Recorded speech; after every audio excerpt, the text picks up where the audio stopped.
pembahasan teori produksi dalam Islam. Apa itu teori produksi? Teori produksi adalah teori yang menghubungkan antara tingkat produksi, jumlah faktor, dan hasil penjualan dari output atau hasil penjualan dari produksi tersebut. Ciri-ciri produksi memiliki 3 ciri-ciri, yaitu 1. Adanya perusahaan yang membuat barang yang diproduksi. 2. Adanya jasa dan barang yang diproduksi. Yang ketiga, meningkatkan nilai guna barang dan jasa yang diproduksi. Sebenarnya kalau dilihat secara sekilas, antara produksi konvensional dan produksi Islam hampir sama. Yang membedakan adalah produksi Islam, barang yang diproduksi harus halal, bermanfaat, dan dalam produksi Islam berprinsip pada Al-Quran dan hadis. Karena semua input mengandung biaya, prinsip dari produksi adalah bagaimana perusahaan menjalankan produksinya dengan secara maksimum dan efisien, dengan memperhatikan beberapa faktor. Minimalkan input untuk menghasilkan output yang sama. Yang kedua, memaksimalkan output dengan menggunakan input tetap. Waktu produksi, jangka waktu produksi ada 2, yaitu produksi jangka pendek dan jangka panjang. Produksi jangka pendek. Dalam produksi jangka pendek, perusahaan memiliki 2 input, yaitu input tetap dan input variabel. Misalnya input tetapnya adalah mesin yang digunakan dalam produksi, dan input variabelnya adalah tenaga kerja. Di sini perusahaan harus mengetahui seberapa besar dampak perubahan input variabel dalam produksi total. Berikut adalah kurva jangka pendek. Dalam kurva jangka pendek memiliki 2 input, yaitu input variabel dan input tetap. Saya misalkan input tetapnya adalah mesinnya sejumlah 10, dan input variabelnya adalah pekerja atau tenaga kerja, itu seperti dilihat di sini.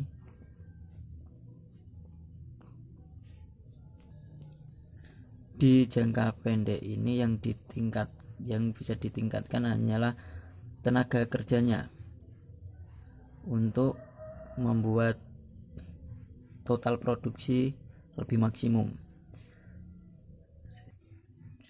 Saya misalkan di sebuah pabrik pakaian terdapat input tetap, yaitu sebuah mesin 10. Untuk meningkatkan jumlah produktivitas, perusahaan pakaian tersebut meningkatkan jumlah input variabelnya, yaitu tenaga kerja. Pertama adalah 2. Saat tenaga kerjanya 2, mereka bisa memproduksi sebanyak 50. Kemudian ketika meningkatkannya menjadi 5 pekerja, mereka bisa memproduksi sebanyak 80. Ketika 7, total produksinya menjadi 100.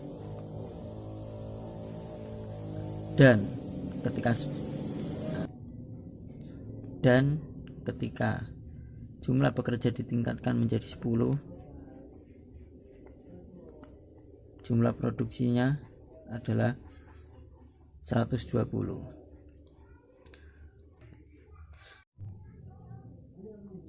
Dan ketika perusahaan meningkatkan tenaga kerjanya menjadi 10, ini merupakan kapasitas maksimal dari faktor input tersebut. Ketika input variabelnya ditambah lagi,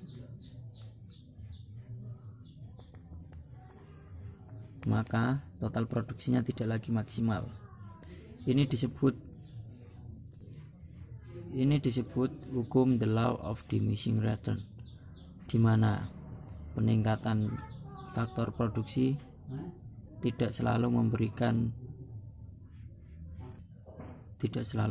hasil yang sebanding.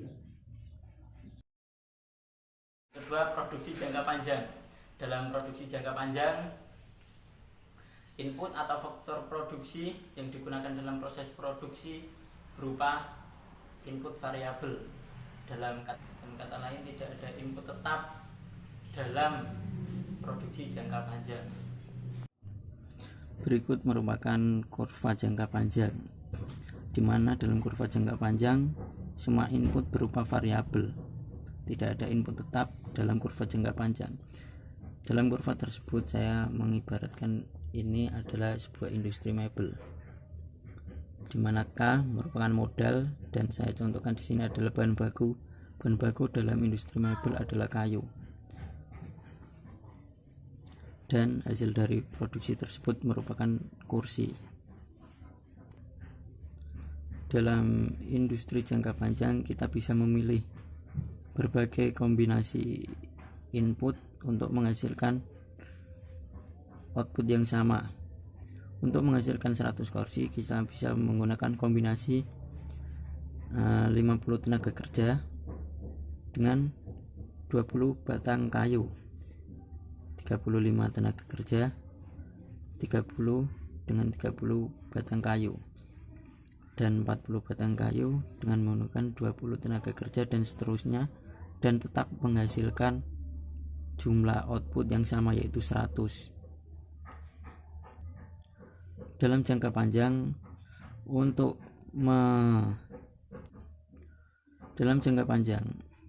membuat output lebih banyak, kita harus memperluas kombinasinya atau memperbesar kombinasinya, dan kurva akan bergeser ke kanan atas.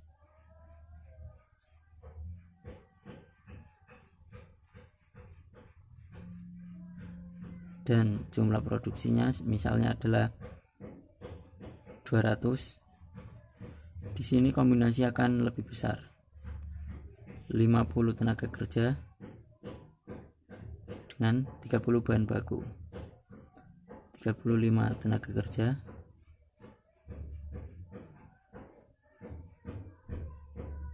dengan 40 bahan baku atau 40 batang kayu, 20 tenaga kerja dengan 50 bahan baku, dan seterusnya. Kurva dari jangka panjang ini juga disebut kurva isoquant, di mana kita bisa memilih banyak kombinasi antara labor dan kapital untuk menghasilkan output tertentu. Seperti ini, 100 output, kita bisa memilih banyak kombinasi sepanjang kurva ini, atau output sebesar 200 dengan kombinasi kurva berikut. Seperti itu kira-kira penjelasan dari produksi dalam jangka panjang. Pembagian produksi dibagi menjadi 5 kategori, yaitu yang pertama ekstraktif, dengan cara mengambil dari kekayaan alam, misalnya seperti pertambangan. Dan yang kedua adalah agraris dilakukan dengan cara mengelola alam seperti pertanian dan perkebunan. Yang ketiga yaitu industri dilakukan dengan cara mengubah barang mentah menjadi barang jadi, seperti industri pakaian, industri mebel, dan lain-lain. Yang keempat adalah perdagangan, yaitu dengan cara membeli bahan lalu menjualnya kembali tanpa mengubah bentuknya, seperti industri retail misalnya. Yang kelima adalah jasa, yaitu dengan cara memberikan pelayanan kepada masyarakat seperti asuransi, seorang guru, dokter, dan lain-lain. meningkatkan suatu produktivitas ada 3 cara, yaitu dengan cara pertama ekstensifikasi, yaitu dengan cara penambahan faktor-faktor produksi, yaitu seperti menambah bahan baku atau tenaga kerja. Yang kedua adalah intensifikasi dengan cara memaksimalkan suatu faktor produksi yang sudah ada.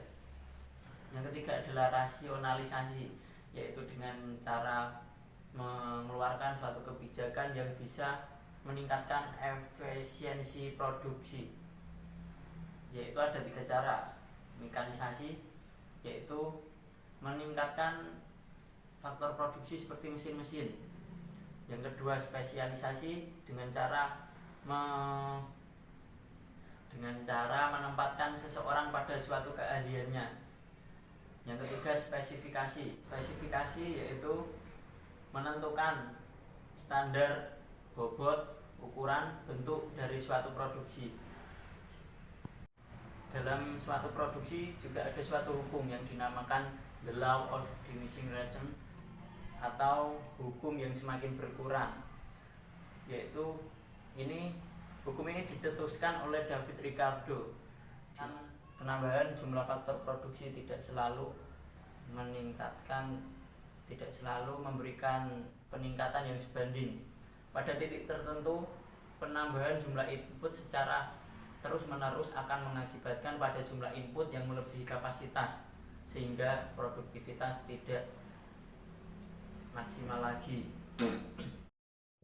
Sekian penjelasan dari saya. Apabila ada salah dalam penjelasan, saya mohon maaf. Wassalamualaikum warahmatullahi wabarakatuh.